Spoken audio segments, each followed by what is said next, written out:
want to talk about the environmental side of the work that I do with Coca-Cola and sort of my interest and passion for working with big business to do those things. I believe I have the Uber job. You can test that. I'm sure some of you have pretty great jobs as well. But I feel very, very lucky to be working for the world's biggest brand on the world's biggest event. So the Olympic and Paralympic Games is going to come here next year, and I'm going to be part of the team helping Coca-Cola activate our sponsorship. And for us, it's all about doing it in the most sustainable way possible. So I'll come back to just one example of how we're using that opportunity to communicate sustainability back. A couple of points to make then. I think we talked about stating blindly obvious, but I'm here representing business, and the point I want to make is that obviously business cannot function in a world without nature. The symbiosis between those things is so stupidly profound and obvious that it doesn't need saying. But I think what does need saying is how important it is for businesses to take account for those relationships with nature. So at Coca-Cola, we have 3 areas where we are working very hard to mitigate our environmental impact. So we've heard about water. Well, that's absolutely critical. We're a beverage company. 99% of a can of Coca-Cola is water. So we have a big program of water neutrality around the world, working towards a point in time when we'll be able to put as much water back into the system as we're extracting, so making sure clean water goes back, conserving water basins and all things around the world, working with WWF. Then there's the carbon piece, our commitments around being a low carbon business. We've got all sorts of targets staggered out into the future. And then the packaging piece, so we're drawing on resources to make our packaging, and how critically important it is for us to be innovating within that to make sure that our packaging is as sustainable as possible. We've got this sort of difficult problem.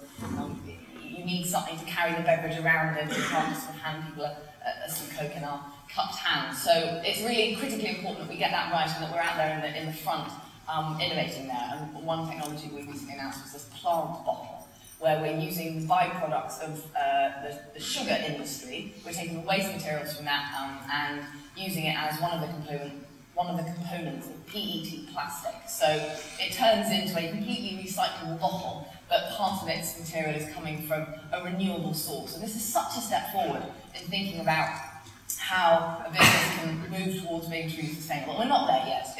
That plant material is only a quarter of that plastic bottle. So there's 3/4 of the bottle that we need to keep working on. But I've been really inspired by the amount of time and energy and investment that a business like Coca-Cola has chosen to put into that. And I think that's the model that we will see leading businesses adopting and needing to take that leadership.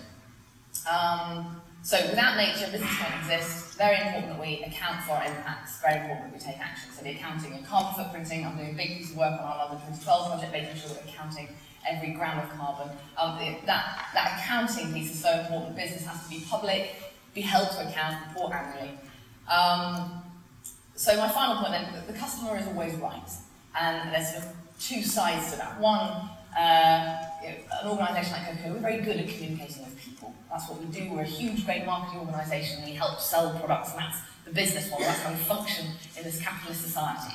Now, what we're learning is how brilliantly effective that influence and inspirational power of our brand is to drive behaviour change. So at London 2012, the Olympic Games next year, we're doing that around recycling. So just as we know just how to sort of help people feel the need for an ice-cold Coca-Cola, we're going to use that same communications power to lead people through a journey so that when they're standing at the bins in the Olympic venues, they are going to recycle any packaging and they're going to compost their food waste. And we're working very closely with the organising committee on that.